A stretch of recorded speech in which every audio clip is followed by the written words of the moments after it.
Bonjour, donc nous allons continuer le cours. Donc nous avons vu les hydrocarbures aliphatiques concernant les alcanes, les alcènes, les alcynes. Maintenant on va voir les hydrocarbures cycliques. Parmi les hydrocarbures cycliques, on a les hydrocarbures aromatiques. Qu'est-ce que ça veut dire un hydrocarbure aromatique? C'est un hydrocarbure qui a une structure plane et qui possède 4N plus 2 électrons pi délocalisables. Voilà, c'est un hydrocarbure qui a une structure plane et qui possède 4N plus 2 électrons pi délocalisables. Donc le composé le plus connu de ces hydrocarbures aromatiques, c'est le benzène, ce qu'on appelle C6H6. Sa formule brute, c'est C6H6. Donc il se présente sous cette forme.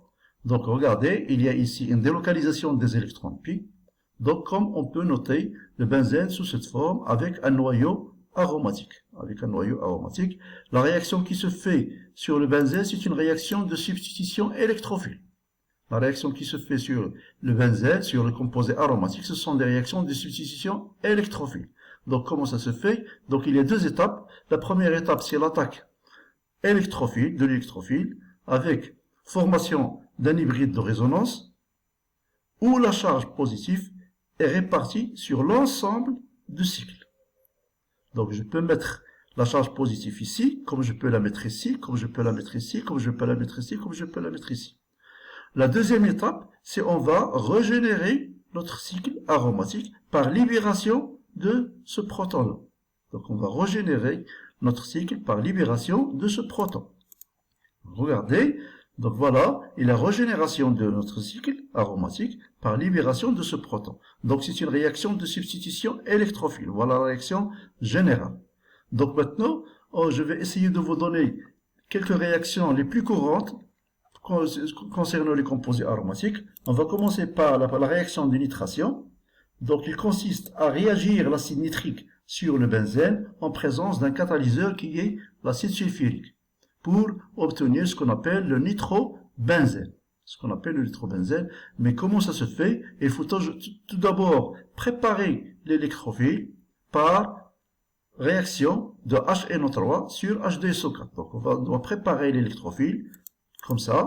Regardez, l'acide nitrique je vais le noter comme cela, OHNO2 plus H2SO4. Voilà, j'ai préparé l'électrophile. Ensuite, je fais une substitution électrophile.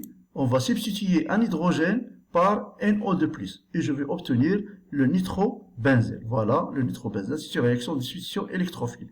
Ce H+, qui va réagir avec HSO4- pour régénérer notre catalyseur. Donc voilà, H2SO4, c'est un catalyseur utilisé comme catalyseur. Donc c'est ce qu'on appelle une réaction de nitration, c'est lorsqu'on fait réagir l'acide nitrique sur le benzène en présence de H2SO4 comme catalyseur. Donc ce nitrobenzène, on peut la réduire par hydrogénation en présence de nickel d'urané pour aboutir à un composé qu'on appelle l'aniline. Donc le nitrobenzène, regardez, la réduction de NO2 par hydrogénation en présence d'un catalyseur qui est le nickel pour aboutir à l'aniline. Donc la deuxième réaction, ce qu'on appelle une réaction de sulfonation. Elle consiste à réagir l'acide sulfurique sur le benzène en présence d'un catalyseur qui est lui-même l'acide sulfurique pour obtenir ce composé. Donc comment ça se fait? Donc on doit préparer comme ce qu'on a fait pour la nitration. On va préparer l'électrophile. Regardez, j'écris H2SO4 sous cette forme, OH-HSO3 plus H2SO4. Voilà, j'ai préparé l'électrophile. Cet électrophile qui va se substituer avec un hydrogène du benzène pour obtenir ce composé. Donc voilà ce qu'on appelle une réaction de sulfonation. C'est l'action de H2SO4 sur le benzène en présence de H2SO4. La troisième réaction, c'est la réaction d'halogénation. Ça veut dire on va réagir un halogène sur le benzène, mais cette fois-ci en présence de catalyseur ASCl3 ou FeBr3.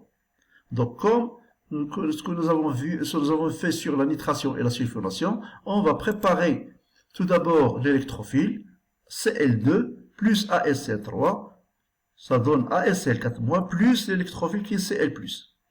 Cet électrophile qui va réagir qui va se substituer avec un hydrogène pour obtenir ce qu'on appelle le chlorobenzène. le chlorobenzène. Voilà. Donc le benzène plus Cl2 en présence de HCl3, on va obtenir le chlorobenzène. Et ce Cl+, qui va réagir à son tour avec ASL4- qui va réagir à son tour avec le H+, qui a été libéré pour régénérer notre catalyseur. Donc la quatrième réaction, ce qu'on appelle la réaction de Friedel-Crafts, c'est une réaction qui permet de formation une liaison carbone-carbone. Friedel-Crafts, c'est une réaction qui permet de former une liaison carbone-carbone, donc le benzène plus un électrophile pour obtenir ce composé. Donc le mécanisme de cette réaction, donc c'est une réaction d'alkylation. Donc toujours on utilise un acide de Lewis. Donc regardez, je prends le chlorométhane. En présence de ASL3, je vais préparer l'électrophile. Ensuite, l'électrophile qui va se substituer par un hydrogène de benzène pour obtenir ce qu'on appelle le toluène. Regardez, donc ASL3 plus CH3Cl, j'ai préparé l'électrophile, CH3+, qui va se substituer par un hydrogène pour obtenir le toluène. Donc la réaction, ce qu'on appelle réaction de Friedel-Crafts, c'est une réaction d'alkylation. Donc benzène plus CH3Cl, chlorure de métal, en présence de ASL3 pour obtenir ce qu'on appelle le toluène. Donc c'est une réaction de Friedel-Crafts. Donc la quatrième, c'est la réaction d'acylation. Donc il faut un halogénure d'acyle, toujours en présence d'un acide de Lewis, ASL3. Donc regardez, le chlorure d'acyle, en présence d'un catalyseur, sur le benzène, je vais obtenir l'acétophénone. Comment ça se fait? Je dois préparer tout d'abord l'électrophile par action de ASL3 sur le chlorure d'acyle. Regardez, ASL3 sur le chlorure d'acyle pour obtenir ce qu'on appelle le cation acylium, ça veut dire un électrophile. Cet électrophile qui va se substituer par un hydrogène de l'aromatique pour obtenir ce qu'on appelle l'acétophénone. Donc, je passe à une autre réaction d'oxydation du benzène, des alkylbenzènes. Donc regardez, un alkylbenzène. Donc lorsque je traite cet alkylbenzène par le KMNO4 concentré à chaud, je dois obtenir directement l'acide benzoïque, quelle que soit la longueur de cette chaîne. Cet alkyle, quelle que soit la longueur de cette chaîne carbonée, l'action de KMNO4 sur cet alkylbenzène en présence de KMNO4 à chaud conduit à l'acide benzoïque. Toujours il conduit à l'acide benzoïque. Donc comme ça, j'ai terminé le cours et je vous remercie de votre attention.